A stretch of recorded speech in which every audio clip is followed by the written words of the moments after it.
The main library in Mobile is hosting a free workshop to help residents learn more about their African-American ancestry. Attendees will get information, suggestions, and effective genealogical research. So there are going to be 2 sessions with information on how to access birth records, marriage and death certificates, divorce records. A light lunch is going to be provided too, but you have to register. To talk more about this, we have Elizabeth Theris in the studio with the details, and we were talking just a few minutes ago. This is the second time for this workshop. The first one was well attended.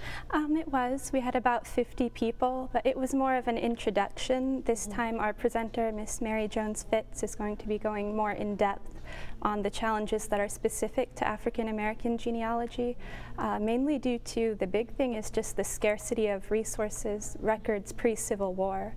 But even sooner than that, even 80 years ago in Mobile, you can't even find an obituary for an African American before 1942. And so this is her specialty then? Tell us a little bit more about her. She's a professional genealogist. She's been doing this for 38 years. She's traced her own ancestry back to Guinea, Africa. And so she's definitely the person to go to with your questions for this.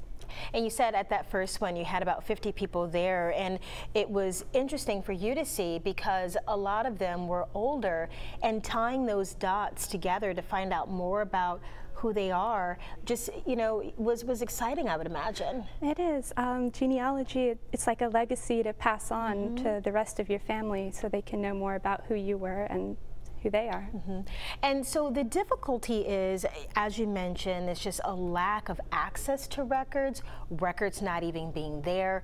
But how often is the problem that proper records weren't even kept? Say you think your last name is this, but it's actually something else.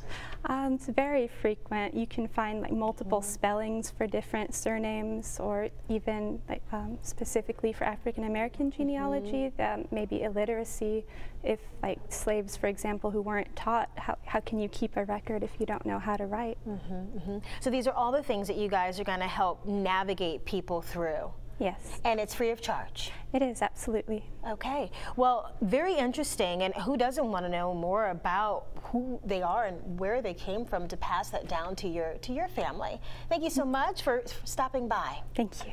And we'll have the information posted for you on our website if you want to share it with someone you know. That workshop is Saturday from 10 to 2 at the main library.